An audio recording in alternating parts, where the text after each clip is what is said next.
সেই কাজ, যেই ভালো কাজ, যেই ইবাদত, যে আমল বান্দা নিয়মিত করে, পরিমাণে সেটা অল্প হলেও হোক, পরিমাণে অল্প কিন্তু করে নিয়মিত, আল্লাহর কাছে আমলটা বেশি প্রিয় সেই আমলের তুলনায় যে আমল একসাথে অনেক করা হয় কিন্তু পরে আর করার কোনো খবর নাই।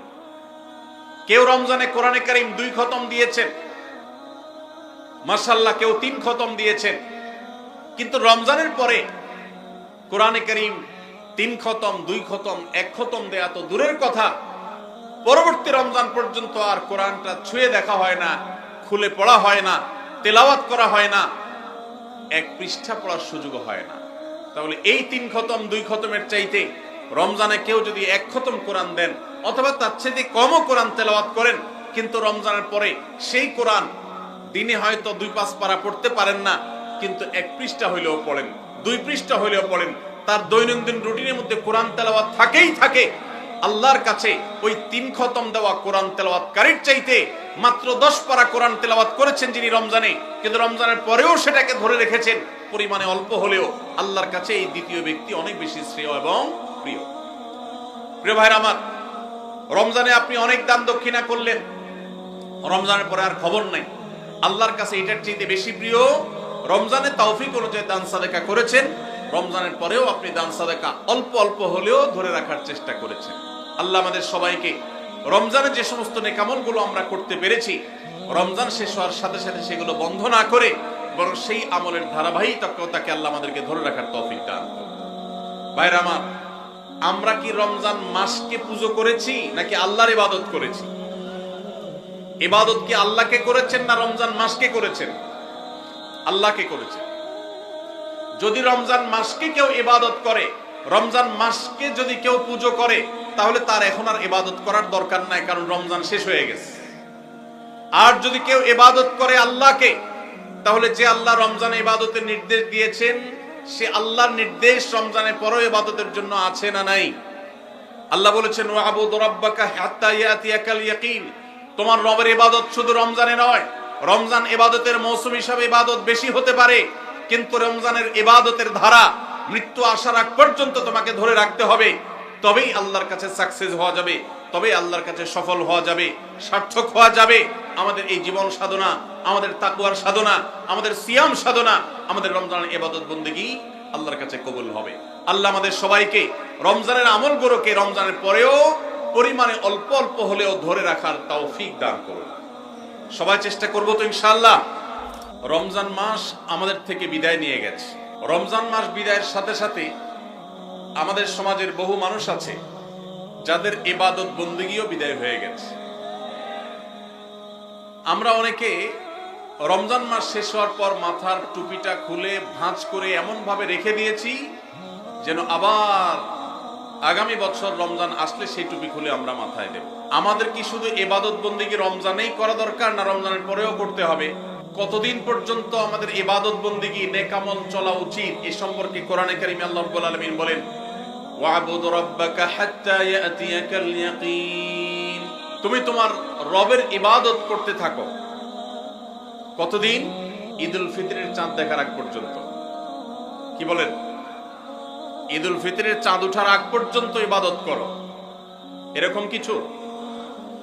আল্লাহ বলেছেন, ওয়াবুদ রাব্বাকা হাত্তা ইয়াতিয়াকাল ইয়াকিন। তোমার মৃত্যু আসার আগ পর্যন্ত তোমার রবের ইবাদত তুমি কন্টিনিউ করতে থাকো, নিয়মিত করতে থাকো, ইবাদতের ধারাকে অব্যাহত রাখো, ইবাদত থামাবে না মৃত্যু আসার আগ পর্যন্ত। ইবাদত কতদিন চলবে? মৃত্যু আসার আগ পর্যন্ত। আমরা যারা রমজানের মৌসুমী মুসল্লি হয়েছি, রমজানের পরে আর মসজিদের দিকে আমাদেরকে আসতে দেখা যায় না। আমরা যারা রমজানে দান সাদেকা করেছি, রমজানের পরে আর আমাদের দান সাদেকা করতে দেখা যায় না।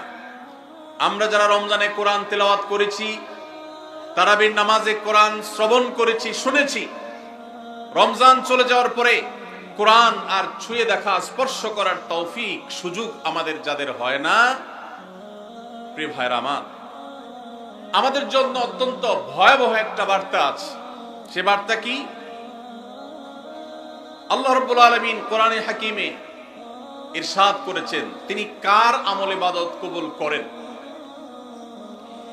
আমরা যারা রমজানে প্রত্যেকে যার যার সাধ্য অনুযায়ী কম বেশি ভালো কাজ করার চেষ্টা করেছি, রমজানে রোজা রেখেছি, তারাবির নামাজ পড়েছি, কোরআন তেলাওয়াত করেছি, কোরআন তেলাওয়াত শুনেছি, দান সাদাকা করেছি, তাসবিহ তাহলিল করেছি, দোয়া করেছি, রোনাজারি করার চেষ্টা করেছি, যতটুকু তৌফিক হয়েছে ভালো কাজ করার চেষ্টা করেছি।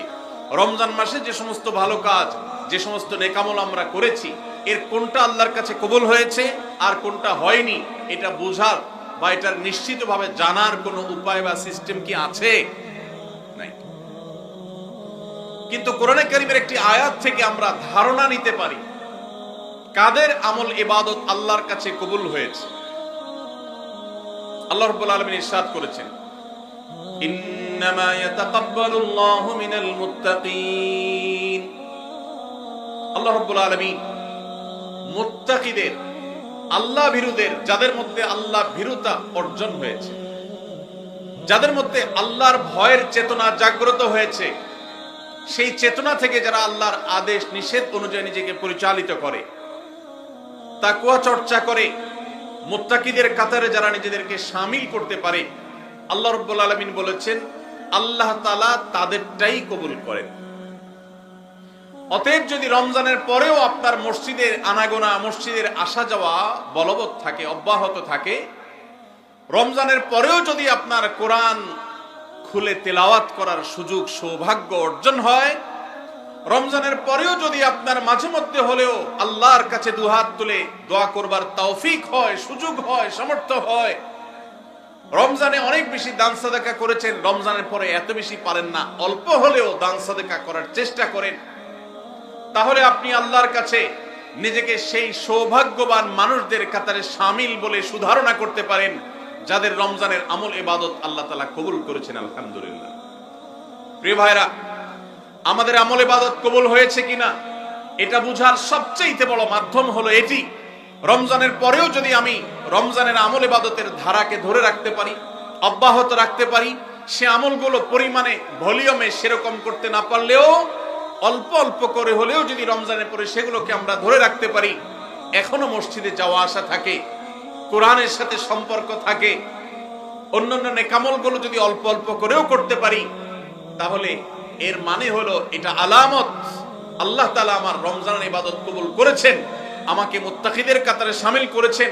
রমজানের পরে এখন গুনাহ করতে গিয়ে বুকটা কাঁপে।